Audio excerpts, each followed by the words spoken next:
안녕하십니까, 이혜란입니다. 박상봉 박사님께서 전해주시는 유럽 통신 시간입니다. 박사님 안녕하십니까? 안녕하세요. 예, 뭐 자고 깨면 정말 듣도 보도 못한 획기적인 사건들이 지금 번물이 터지고 있는데 엽기적인 사건들이 많이 일어나잖아요. 그러니까요. 정말 이 시대를 특징 짓는다면 엽기 시대라고 해요. 엽기 시대. 도저히 이해할 수 없는 그러니까요. 그런 사건들이 많이 일어나는데 북한에서도 이런 게 북한에서 더 엽기적인 일이 많이 그렇죠. 일어나죠. 예, 어떤 일이 일어나나요? 아니 이게 이제 슈프트닉 도이칠란드가 어제 날짜로 보도한 거죠.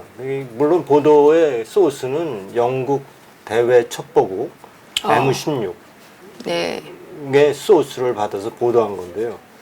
북한이 이미 수십 년부터 복제 군대를 계획하고 있다는 보도를 한 거죠. 이거 한번 보시죠. 복제 군대인데 아, 그래요? 이미 이 사람이 실제 복제 군대예요, 이게? 이게 복제 군대는 아니지만 복제 군대를 계획하고 있다는 것을 보도하면서 어떻게 보면 최정예 부대의 모습을 이제 이렇게 담은 거죠, 사진으로.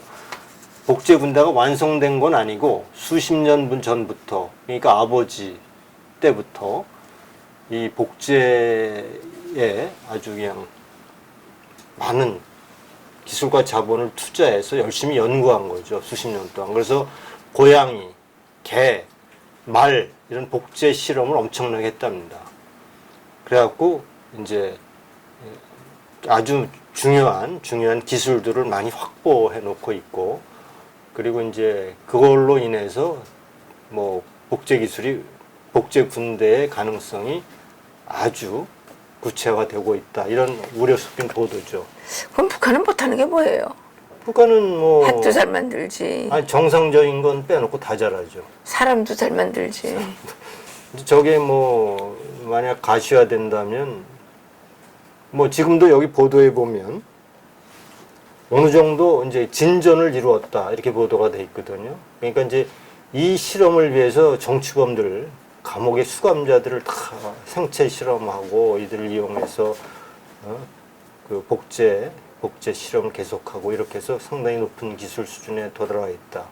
그리고 김일성과 김정일의 복제도 계속 동시에 추진하고 있다, 이런 보도입니다. 그래요? 그러면 김일성은 죽었는데 어느 날 김일성이 또 나타날 수가 있겠네요. 그렇게 되겠죠. 그러니까 인체, 세포, 장기, 뭐 배아 이런 것들을 다 하고 배아를 키우고 시도해서 이제 인간을 복제해가는. 지난번에 우리 그 황우석 박사 송아지 복제하지 않았습니까? 예, 개도 복제하고. 개도 복제하고. 예. 근데 그 사람은 생각은 있나요? 예? 글쎄 그게 이제 신의 영역인데 그걸 자꾸 이런 것들을 환상 영화에 판타지 영화. 근데 그게 이제 정말 그 배아를 통한 인간 복제적으로 인해서 황우석 박사가 어느 정도 큰 기술적 진전을 보인 적이 있죠. 뭐 그러고 보니까 그 위에 이제 뭐 고양이라든가 말이라든가 이런 복제는 이미 뭐 다 성공한 걸로 다 보도되고 있지 않습니까? 그러니까 이런 복제 인간을 만들어서 최정의 군대를 만든다는 그 발상도 더 이상 뭐 불가능한 일이 아닌 것으로 이렇게 이제 전해주고 있죠. 그러면 그 복제 인간은 밥을 안 먹나요? 아, 똑같이 다 필요하죠. 근데 복제 인간이 다 필요한데. 아니 북한에 지금 사람 영양실조인데 그 복제 인간 카트 만들어가지고 쌀을 넣어서 감당하려고. 복제 인간은 독재자의 절대 복종하죠. 아니 절대 복종하는데 복제 인간이 밥을 안 먹고 네? 공기를 먹고 사나요? 아니 그러니까 이제 절대 복종 안 하는 북한 주민은 굶어 죽이고. 근데 복제 인간도 어느 날 그 정치범들 그 DNA를 뽑아냈는데 복제 인간이 화딱지가 나가지고 반항을 하면 어떡하려고요? 복제 인간은 사람이 아니에요. 그러면 그건 뭐예요? 그건 뭐 로봇하고 사람이죠. 사람을 그대로 복제하는 거죠. 로봇하고 인간 사이에 어떻게 중간에 사람인데 이제 그거를 복제하는 거죠. 그러니까 그 기술에 대해서 그 인간을 만드는 기술이니까 뭐 그 전문적인 것은 모르겠지만은 어쨌든 소가 만들어져요. 근데 그렇게 복제해서 만들어진 그 생명체가 사실은 애초에 기대와 달리 수명이 짧아요. 뭐 그러니까 기술적으로 아직 완벽하지 못하다는 거죠. 근데 영양실조는 안 걸리겠죠? 안 다 먹여도? 걸리죠. 안 먹여도? 다 걸려. 인간하고 똑같다니까. 근데 그 지금 북한에 쌀이 없잖아요.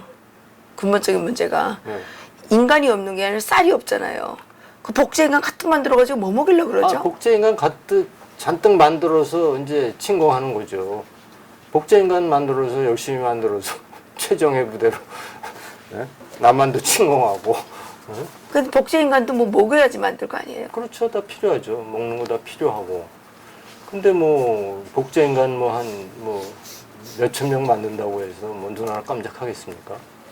뭐 히틀러도 이제 만들 히틀러도 수도 그런 있겠네요. 연구를 했죠. 그러니까 소위 우성, 그러니까 아주 그 뭐죠, 이게 아주 우수 종자를 키우기 위한 특별한 그러니까 그런 사람들만 따로 모아서 이제 뭐 훈련하고 또 결혼도 시키고 해가면서 그 우성을 또 이어가는 그런 일들을 했죠. 레닌도 했나요? 레닌은 모르겠어요. 문재인도 만들면 어떡하죠? 거기까지 만들 여력은 없겠죠. 지금 바쁜 게 발등에 불이 떨어진 게 여덟일 텐데. 아니 문재인도 만들어가지고 복종하게 만들 거 아니에요. 그러니까 일단 그 복종하는 대통령이 김정은한테 절대 복종하는 대통령이 만들어질 거 아니에요. 복제 인간을 만든다는 거는 복제 군대를 만든다는 것은 이게 완전한 독재 체제가 아니면 불가능하잖아요. 뭐 정말 내가 무소불위의 권력을 갖고 있어야만 복제 인간을 만들 수 있겠죠. 그렇지 않으면 사회적으로 용납이 안 되니까. 아니 근데 문재인을 복제인간을 만들었다고 칩시다. 네. 그럼 그 문재인은 복제인간 문재인은 김정은한테 멸사봉공 충성할 거 아닙니까? 글쎄, 그런데 사람들한테 그 복제인간을 갖다 놓고 문재인이라고 그러게 되면 진짜 문재인은 없어져야 되는 거 아니에요? 아니. 헷갈리잖아요 사람들이. 그러니까 문재인 복제는 안 하죠. 안 할까요? 안 하죠. 통일도 쉬웠게 할 것 같은데? 근데 이건 이제 어쨌든 이제 이거는 이제 특별히 이런 보도를 한 것은 독재 체제니까 가능. 근데 이제 여기서 이제 이 보도에서 마지막에 뉘앙스가 좀 뭐라 그럴까 좀 충격적인데 어떤 뉘앙스인가요? 이 복제 인간 기술은 한반도가 아주 굉장히 앞섰다는 겁니다. 거긴 남한도 돼요. 남한뿐만 아니라 북한도 복제 기술이 굉장히 앞서 있다. 이런 보도를 마지막에 이렇게 하는 걸 보고 이게 지금 왜냐면 남한 사람들의 그 손재주라든가 황우석 예전에 그 당시에 이제 그 과정을 보면 어쨌든 손재주도 좋고 그런 복제하는데 필요한 것이 굉장히 한국 사람이 잘 돼 있다. 뭐 이런 보도를 들은 것 같은데 남한뿐만 아니라 북한도 상당히 오랫동안 복제 기술을 연마하고 실험을 해왔고 높은 수준에 도달해 있다. 이렇게 보도를 한 겁니다. 그럼 혹시 이번에 트럼프 대통령이 만난 김정은은 복제인간은 아니겠죠? 아직 거기까지는 완전히 성공됐다 이런 게 아니고 상당한 수준까지 이르렀다. 그러니까 혹시 만에 하나 복제한 인간일 수도 있기는 있겠네요. 그런 가능성은 아직 없죠. 아니 뭐 군대도 만드는데. 그 정도면 아마 이게 이제 영국뿐만 아니라 미국 CIA라든가 주요한 정보기관에서 그 정도면 알 텐데 어쨌든 거기까지는 지금 안 된 걸로 상당한 수준에 이르렀다. 그러니까 고양이, 말, 개 이런 복제들을 통해서 그 기술을 계속 쌓아가고 있다 이런 얘기죠. 김정은까지는 아직 못 만들었다 이 얘기군요. 어디까지 믿어야 될지 전혀 수가 없습니다. 네, 다음 소식은요. 지금 우리가 지금 그 북한산 석탄 문제가 계속 되고 있는데 프랑크푸르트 알게마이네가 8월 5일자에 이제 보도를 한 겁니다. 유엔 대북제재위원회가 북한은 핵과 미사일 프로그램을 지속 가동하고 있다. 그런데 여러 유엔 결의에 따르면 북한에 수출할 수 있는 원유의 양이 50만 배럴이라고 하는 거죠. 50만 배럴에 넘는 모든 연료라든가 에너지는 이제 절대로 이제 제재 범위에 속하기 때문에 안 되는데 그동안 이제 폼페이오 장관이 싱가포르 아세안 국가 안보 아시안 동아시아 안보 포럼에서 이렇게 얘기를 했거든요. 아세안 국가가 그동안의 대북 제재에 철저하게 동참해 준 거에 대해서 감사하게 생각한다. 그리고 우리 우방국들에 감사하게 생각한다. 근데 이것과 함께 우리가 최근에서 나오고 있는 뭐 우리가 생각했던 것보다 더 빈번한 횟수로 북한산 석탄이 한국에 들어오는 것과 관련돼서 그러니까 중국, 러시아가 유일한 국가죠 지금. 대북 제재를 회피해서 북한에게 연료도 공급하고 이런 제재를 피해가는 나라가 지금 중국하고 러시아가 거의 대표적인 나라로 꼽히는데 거기에 대한민국이라는 나라가 그 부류에 속한다는 것 자체가 지금 굉장히 불안한 것이다. 그 유럽 뉴스에서 나오고. 아니 그런 게 아니라 이제 그 한국에 대한 얘기는 이제 석탄 얘기만 보도만 됐지만 이제 폼페이의 그 뉘앙스는 앞으로 절대로 북한이 비핵화가 완전히 해결될까지는 행동이 구체적으로 보여질 때까지는 모든 나라들이 비핵화 대북 제재에 동참해 주길 바란다. 이런 거를 계속 강조하고 있거든요. 예. 그것과 비교해서 이제 우리 그 보도를 보고 해설을 한다면 대한민국이 이런 북한산 석탄을 이렇게 정말 작년부터 수시로 북한산 석탄을 실은 선박들이 다 우리 항구에 이렇게 수시로 드러났다는 사실은 아마 미국으로서도 어떻게 굉장히 배신감을 크게 느낄 거라 생각이 됩니다. 20여 회가 넘는다면서요. 뭐 지금 뭐 밝혀진 것만 해도 뭐 조사하는 거 지금 9차례 뭐 얘기를 하는데 그동안 뭐 수시로 다녔다는 얘기가 되니까 언제부터 언제까지 얼마나 많은 횟수가 된지는 뭐 아직 뭐 여기는 드러나는 바가 없습니다. 근데 이상한 게 지금 북한산 석탄이 왔다 갔다 했다 이 뉴스와 함께 대한민국에 그동안 계속 쌓여있던 쌀 창고가 그래서 줄어들고 쌀값이 10,000원 이상 올랐다는 이런 그 보도가 나오고 있죠. 보도가 나오는 게 문제가 아니라 우리가 쌀을 사는데 지금 10,000원 넘어 올랐어요. 아 그래요? 한 포대. 한 포대. 한 포대는 오늘 몇 킬로를 얘기하는 20kg죠. 20kg가 10,000원 이상 올랐다고? 10,000원 이상 올랐어요. 그럼 왜 쌀이 남아도는데 쌀값이 오르죠? 쌀이 없대잖아요. 쌀 비축미가 한 30%가량 줄었다는 얘기가 있어요. 이걸 확인을 해봐야 되겠지만. 그러니까 우리나라 속담에 뭐 참외밭 앞을 지나갈 때는 신발끈도 고쳐매지 말라는 말이 있는데 이럴 때 이제 그 쌀 비축미가 조장 창고가 많이 비어 있다는 거는 많은 오해를 살 수 있으니까 이걸 청실사에서 국민들에게 빨리 알려야 되는 거 아닐까요? 그렇죠. 그렇게 해서 이제 이런 것이 더 이상 만약 이렇게 되면 말이죠. 이게 지금 한전 아니에요,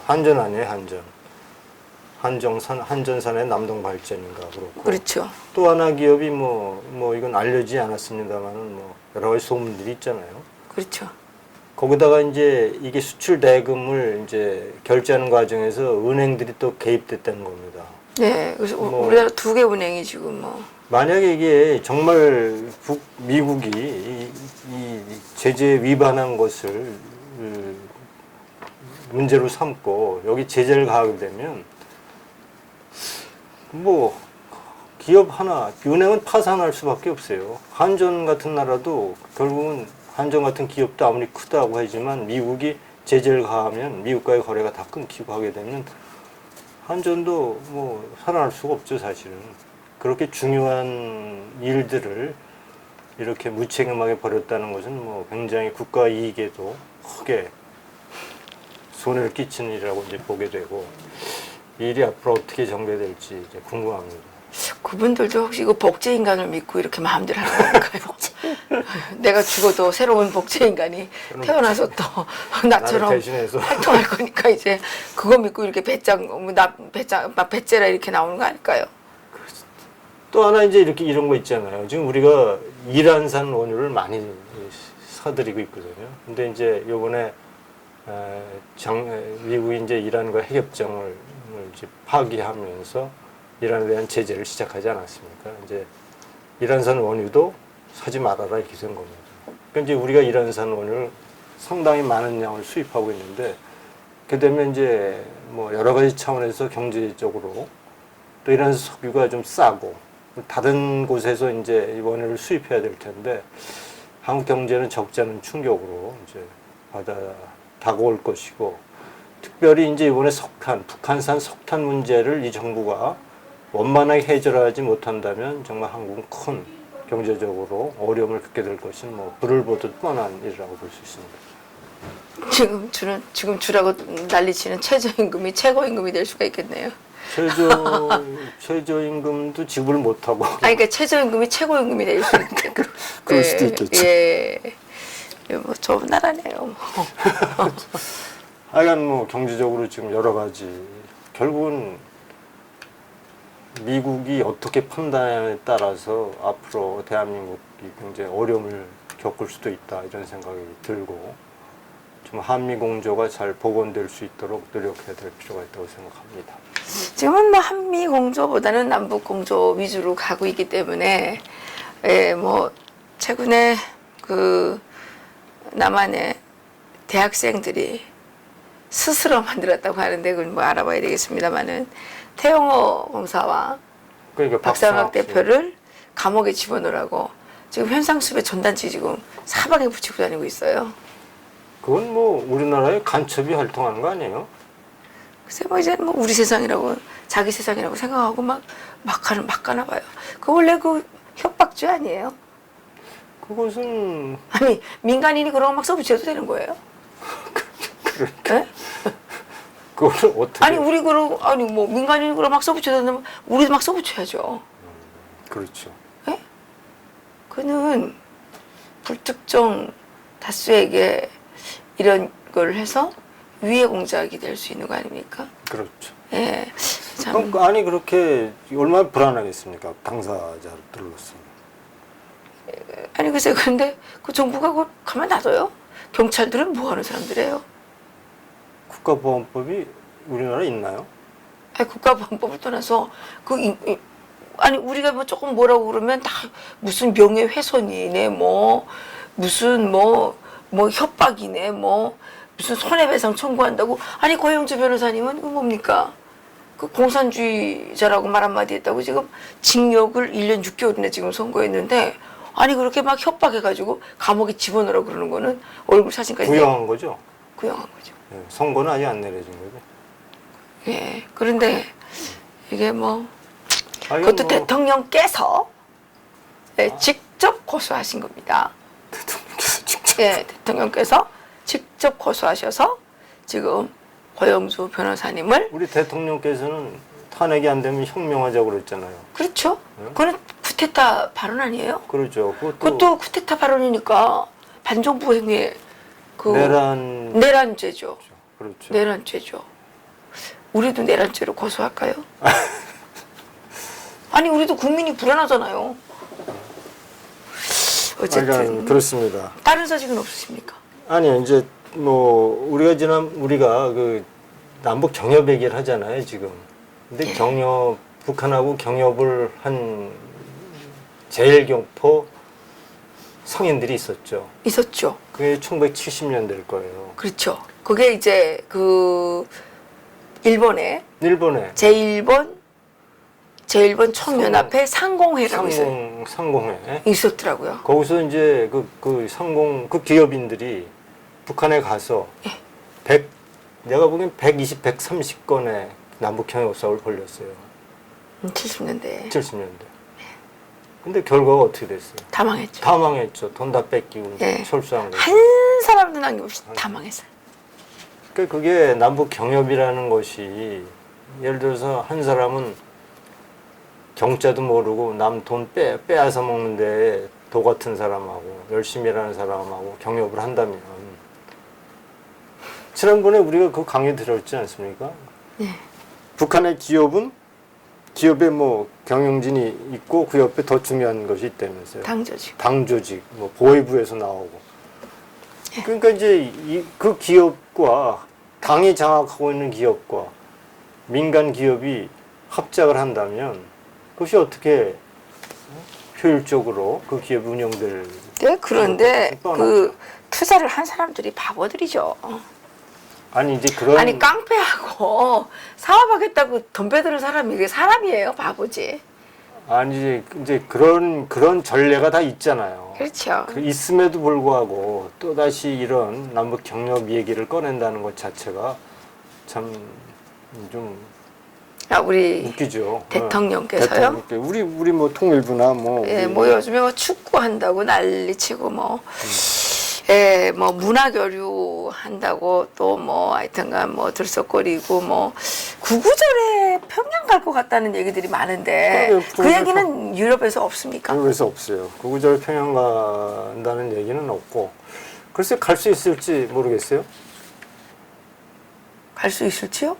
간다는데요. 평양에서 지금 문재인 온다고 엄청 지금 뭐 환영 행사가 많아요. 아니 그러니까 준비를 지금 하라고 주민들한테 다 지시를 내렸잖아요. 그래서 그렇게 성대하게 하는 거 보면 뭐 중요한 행사가 있는 것 같은데 8.15는 아닌 것 같고 내일 모레 당장인데 그건 아닌 것 같고 구구절에 한다는 얘기가 있죠. 9월 9일이 북한 건국일이거든요. 네. 근데 문재인 대통령이 지금 계속 8.15 그 우리나라 건국일을 부정했습니다. 그렇죠. 예, 그리고 우리나라 건국일은 부정하면서 북한에 가서 건국일을 축하해 준다 그러면 그건 뭐예요? 예? 예? 그 사람은 우리나라 대통령을 말할 수 있어요? 대한민국 건국일을 부정하는 대통령인가요? 사실은 뭐 건국일을 부정하고 있잖아요 지금. 아니 1919년도에 건국이 됐으면 아니 1919년에 건국될 수가 없죠. 건국된 나라가 왜 독립운동을 해요? 아니 근데 지금 건국했대잖아요. 근데 건국됐으면 시골 애 낳고 살다가 갑자기 선보겠다 그러는 거 아니에요 이거? 그렇지. 또 결혼해. 아니 결혼 다 됐고 지금 애까지 다 낳는데 선보겠다 그러는 거랑 똑같은 거 아니에요? 그렇죠. 이건 뭐 절대로 이게 앞뒤가 안 맞는 얘기고 9월 9일 그러니까 북한 건국절에 방한해서 건국절을 축하해 준다는 얘기는 인정하겠다는 얘기죠. 북한의 건국절을 인정하고 대한민국 건국은 부정한다는 얘기뿐이 안 되잖아요. 근데 지금 문재인 대통령이 가장 하고 싶어 하는 게 정전선언이란 말입니다. 그죠? 그렇죠. 네, 정전선언이어서. 종전선언은 문재인 대통령이 원하는 것뿐만 아니라 김정은이 아주 절실히 그렇죠. 원하는 김정은이가 원하는 거는 김정은이 당연한 거고. 원하는 거죠. 김정은이 지시를 했나? 근데 문재인 대통령이 지금까지 계속 정전협정을 하고 싶어가지고 계속 서훈 뭐가 국정원장 아니 국정원이 이제는 정전협정위원회를 바뀌었습니까? 국정원의 본래 임무하고 전혀 다른 일을 하고 있죠. 아니 국정원이 무슨 정전협정 하는데 앞장서 그렇게 올리뛰고 내리뛰고 동서남북으로 그렇게 왔다 갔다 가느라고 난리예요. 국정원 본연의 임무를 전혀 망각한 행동을 하고 있는 거죠. 북한의 대남 공작이라든가 간첩의 그런 방첩 활동을 하는 것이 국정원의 임무인데 협력해요. 북한과 협력하고 있으니 이건 뭐 국정원 본래 업무하고는 전혀 다른 일을 하고 있는 거죠. 그 일은 통일부에서 하면 되는데 국정원에 나서서 그 일을 하면 웃기는 거예요. 엽기적이라니까요. 그것도 엽기네. 그렇잖아요. 이게 지금 엽기가 또 하나 있는데 뭐예요? 무슨 엽기예요 이거 또? 독일은 헌법수호청이라고 있어요. 예, 그 예. 헌법수호청이 있어서 헌법을 수호하죠. 그래서 독일에는 우리 통진당이 이제 해산이 됐지만 거기는 이제 이미 공산당과 사회주의 제국당을 해산한 바 있어요.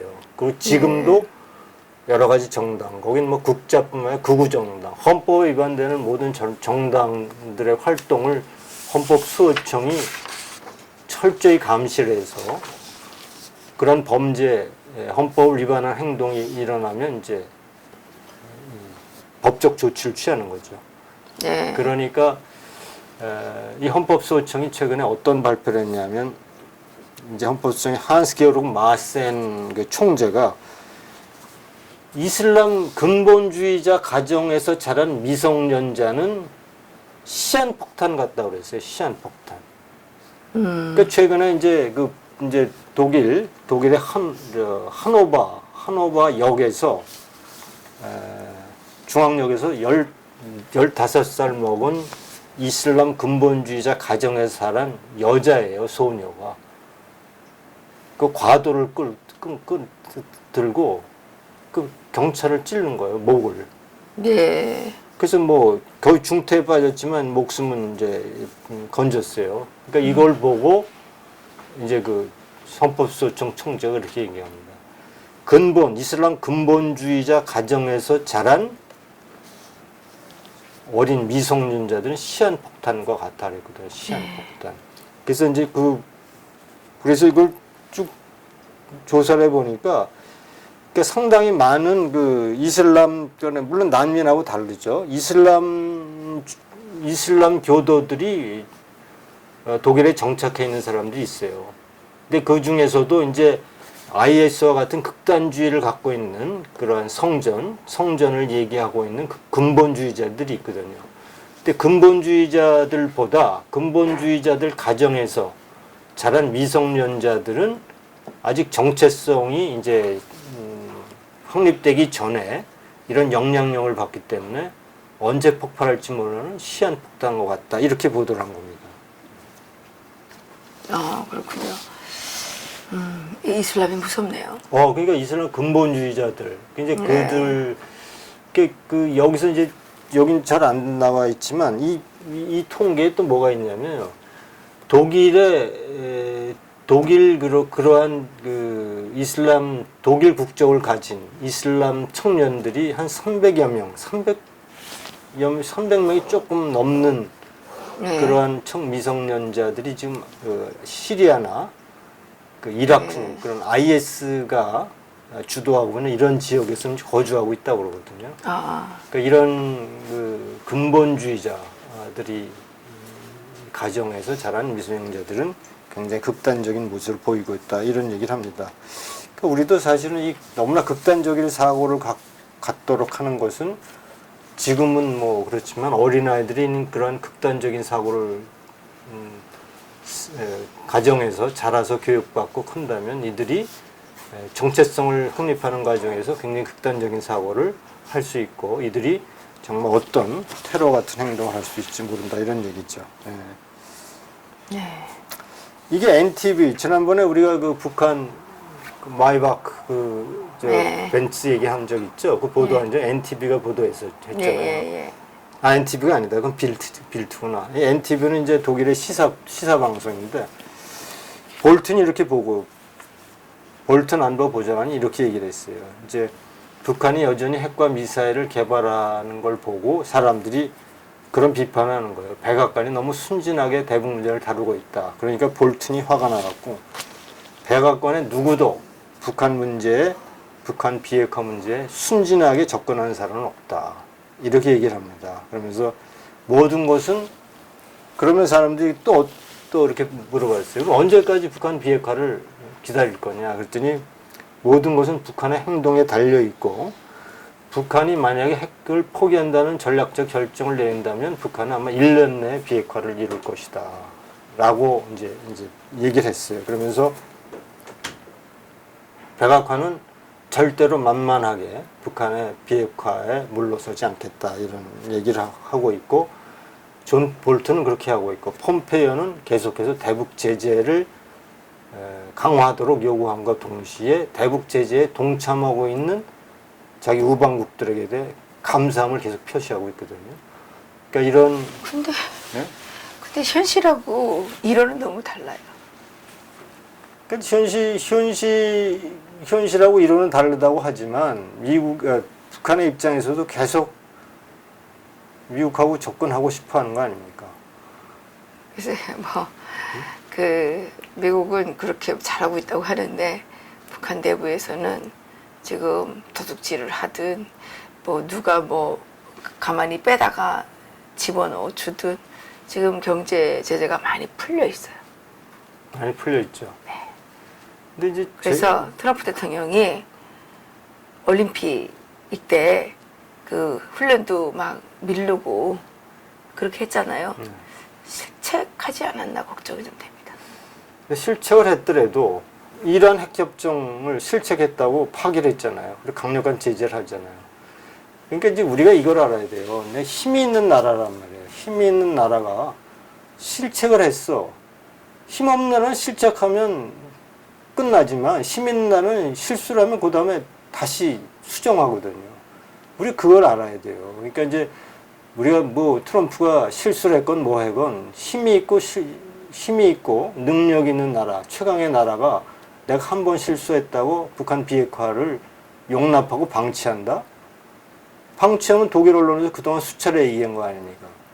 만약에 이대로 트럼프가 북한에게서 물러나면 그 다음에 어떤 일이 벌어질 것이냐 계속 얘기한 거거든요. 그러면 깡패 국가, 북한뿐만 아니라 북한과 같은 깡패 국가들이 다 핵을 갖고 이렇게 북한처럼 그 전례를 만들어줘서 핵 도미노 현상이 일어나는 그런 아주 최악의 전례를 만들어 놓을 것으로 계속 경고해 왔거든요. 그 나는 지금 이란의 사태라든가 이런 걸 보면서 힘이 있는데 실수했다고 그 실수를 용납한다고요? 그 힘 없는 나라가 용납하지. 근데 큰 각tuk이 무너지는 게 뭐 그 큰 폭탄을 떨어뜨려서만 무너지는 게 아니고 그 안에 조그만 그 모래구멍으로도 무너질 수가 있거든요. 그렇죠. 예, 그런데 지금 한미 동맹은 지금 뭐 이름도 요즘엔 잘 안 나와요. 그렇죠. 한미 동맹이라는 이름이 없어졌어요. 미국은 한미 동맹으로 북한 비핵화를 이루지 않아요. 아니 근데 지금 우리나라에서도 한미 동맹이라는 말은 아스팔트 몇몇 사람들 입에서만 나오고 있고 우리 정부도 한미 동맹이라는 말을 잘 안 하고 미국도 최근에는 한미 동맹이라는 말을 안 쓰더라고요. 그런데 또 뭐 서훈 국정원장을 비롯해서 이분은 번연의 의무가 뭐였는지는 잘 모르겠지만 지금 북한 뭐 외교부장 비슷하게 활동을 하고 있어요. 예, 우리가 보기에 그래요. 근데 이게 이번에 뭐 계속 국무부에 가서 뭐 사정하고 또 뭐 볼튼 뭐 이런 분들 만나서 뭐 북한이 뭐 안 그렇다 이러면서 대변인을 막 자꾸 뭐 종전선언 하자고 개성공단 뭐 하자고 그러고 자꾸 그런 걸 대북제재 해제해달라고 가서 구걸하고 그러는데 그거 안 들어주죠. 요번에 이 북한 비핵화와 관련돼서 특징적인 게 뭐냐면요. 미국은 독자적으로 해요, 지금. 그러니까 북한 문제인데 한미 공조를 통해서 북한 비핵화를 이루려고 노력하지 않고 완전히 한국 배제됐고 이제 미국이 직접 북한과 나서서 하잖아요. 나는 역대 국정원장들 중에서 이번 국정원장처럼 저렇게 막 그 훌륭한 외교관을 본 적이 없는 것 같아요. 북한을 대변하는. 예, 그건 뭐 북한 내무성 대변인 같기도 하고 뭐 북한 뭐 이번에 북한 비핵화를 추진하는 과정에서 드러난 특징 중에 하나는 그동안 미국은 늘 한국과 공조해서 북한과 접근하고 북한을 다뤄왔지만 특징적으로 나타난 것은 이번에는 미국이 이제는 한국이 필요 없어요. 북한하고 직접 거래를 한다는 거예요. 친서도 몇 차례씩 왔다 갔다 하고 그들이 필요하면 그들이 알아서 만나고. 그거다 우리 문재인 대통령하고 서훈 국정원장과 정의용 안보실장 뭐 이런 분들이 막 그 정말 불철주야 노력해서 이루어진 성과 아닙니까? 이루어진 성과는 이제 그렇게 처음에 이제 뭐 김정은이 완전한 비핵화를 할 용의가 있다 해서 남북 정상회담과 미북 정상회담을 중재를 했죠. 그 중재해놓고 미국이 북한과 접촉을 해보니까 상당 부분이 뭐 우리 정부가 얘기한 것과 뭐 다른 것으로 나타나니까 완전히 한국을 배제시킨 거죠. 그래도 계속 가서 지금 그 정전선언 해달라고 강경화 장관이 가서 빌지, 서훈 국정원장이 가서 빌지, 정의용 안보실장이 가서 빌지, 무슨 뭐 이거 그 뭐 하여튼간 그 잘 모르겠어요. 그러니까 이게 북한 비핵화 문제라는 것이 이제 크게는 미중 간의 또 패권 싸움과 그 속에서의 나타나는 북한 비핵화 문제고 이렇게 하기 때문에 이것은 뭐 큰 원칙 속에서 이렇게 큰 걸음을 내딛고 있기 때문에 아니 약속 한국에 가서 뭐 좀 해달라고 그래서 그게 움직일 수 있는 상황이 아니거든요. 그거는 미국이 큰 전체 그러니까 전 세계를 다루는 세계의 전략 속에서 북한 핵 문제가 다뤄지기 때문에 한국이 아무리 간다고 해서 미국이 큰 틀이 변하지는 않아요. 그러니까 내가 여기서 강조하고 싶은 것은 독일의 언론에서도 계속 나오지만 지난번에 마스 장관도 와서 그랬잖아요. 마스 장관이 와서 그랬어요. 나는 수십 년간 북한을 접해봤지만 북한은 약속을 지킨 적도 없고 국제법을 지킨 것도 없고 위반을 좀 밥 먹듯이 하고 그래서 내가 어떤 정보도 내가 북한에 대해서 들어봤잖아 믿지 않는다. 그리고 직접 DMZ를 가서 본 거예요. 그러고 뭐라고 얘기했냐면요. 북한 비핵화는 말이 아니다. 행동으로 보여라. 북한이 구체적인 북한의 비핵화 행동 조치가 증명될 때까지 대북 제재는 절대로 풀어서는 안 된다고 독일의 마스 장관이 한국에 와서 그랬거든요. 그러니까 마스 장관도 철저하게 그다음에 아세안 국가들도 철저하게 대북 제재를 지키고 있거든요. 중국과 러시아만 지금 뺀질거리고 있어요. 자꾸 북한에 자꾸. 한국은 괜찮습니다. 그런데 한국은 거기다가 왜 그런 나라의 편을 드냔 말이에요. 왜 자꾸 북한에 뭔가 자꾸 유엔 안보리의 대북 결의안을 자꾸 훼손하는 행동을 하냐 이런 얘기예요. 자기 위치가 지금 국제적으로 어떤 위치에 있고 북한 비핵화에서 자기 역할이 어떤지도 모르고 종전선언만 얘기하고 있으니 이런 어떻게 보면 전혀 국제 정치의 감각이 떨어진 구한말의 그러한 고정 조선시대의 그런 엉뚱한 그러한 감각으로 국제사회에 대처하고 있으니 불안한 마음이죠. 박사님은 이제 통일 전문가시잖아요. 이 정전선언은 될까요? 종전선언은 안 되죠. 종전선언은 어떤 의미가 있냐면 종전선언 한 다음에는 주한미군이 주둔할 명분이 없어요. 종전선언의 궁극적인 목적은 주한미군의 철수고 한미동맹을 와해시키는 거거든요.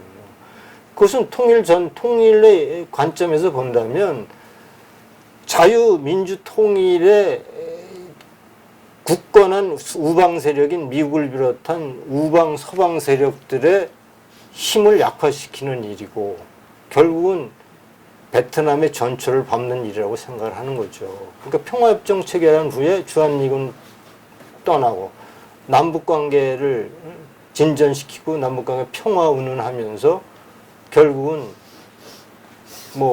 남북 경협 이런 명목으로 연방제 통일로 갈 거 아닙니까? 연방제 통일 이후에 일어나는 일은 뭐겠어요?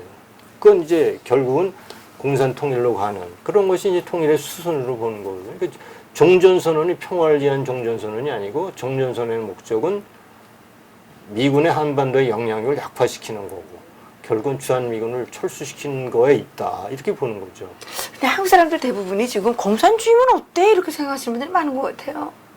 공산주의면 어때로 생각하는 사람이 많지가 않고 평화라는 데에 지금 아니 그러니까 있는데 공산주의 평화만 된다면 공산주의도 괜찮지 않냐 이런 생각을 많이 하는 것 그거는 같습니다. 이제 우리가 동독의 역사를 보면 동독인들이 1948년 베를린 봉쇄서부터 1953년 6월 17일 날 소련에 저항했던 시민 봉기서부터 그리고 수많은 베를린 장벽을 통한 탈출하다 사살된 이러한 사람들의 모든 역사를 되돌아보면 동독 70년 역사가 아니라 동독 40년 역사가 자유를 위한 투쟁이었거든요.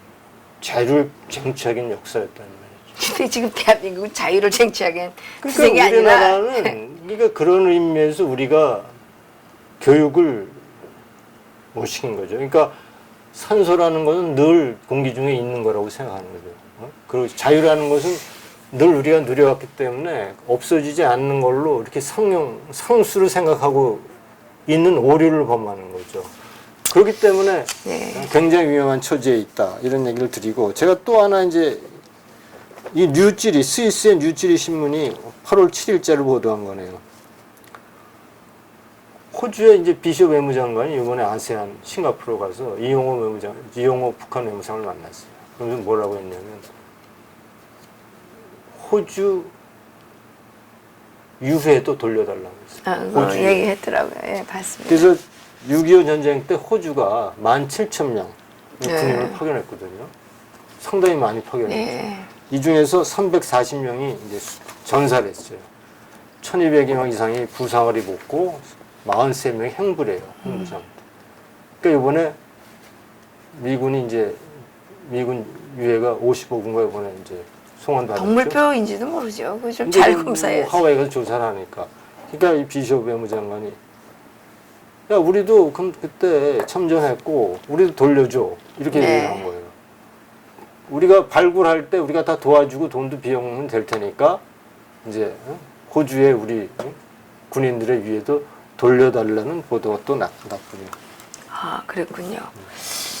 그 이상 예, 다 그렇게. 끝났나요? 예, 지금 북한은 인간 복제 군인을 대량 생산할 준비를 착착 하고 있다고 그러고요. 지금 대한민국의 그 안보를 책임진 또 대한민국의 이 최전선에서 안보와 관련된 정보를 책임진 분들이 실제는 그 적대국의 그 요구를 위해서 열심히 뛰는 진풍경이 지금 벌어지고 있습니다. 제가 정전선언을 생각해 보니까 얘는 이제 빨리 이혼장에 도장 찍고 옆집 남편이랑 결혼하고 싶어가지고 그런 어떤 불륜 남녀의 그런 모습을 보는 듯한 모습인데요. 예, 이 정전선언을 추진하고자 하는 이 문재인 정권의 그 진의도가 진정으로 국민을 위한 것인지 아니면 북한의 김정은을 돕기 위한 것인지 도대체 국민들은 헷갈립니다. 북한산 석탄이 대한민국에 버젓이 들어와 있고 이것을 숨기려고 대책회의까지 했다는 소식도 있는데 쌀창가는 비워가고 있다고 하고 여러 가지 정말 상식과 맞지 않는 일들이 일어나고 있는 엽기적인 시대에 청와대는 하루빨리 국민들에게 정확한 진실을 전달해 주셔야 될 것 같다는 생각이 듭니다. 그래요. 예, 오늘도 우리 박상무 박사님 참으로 수고 많이 하셨습니다. 감사합니다. 감사합니다.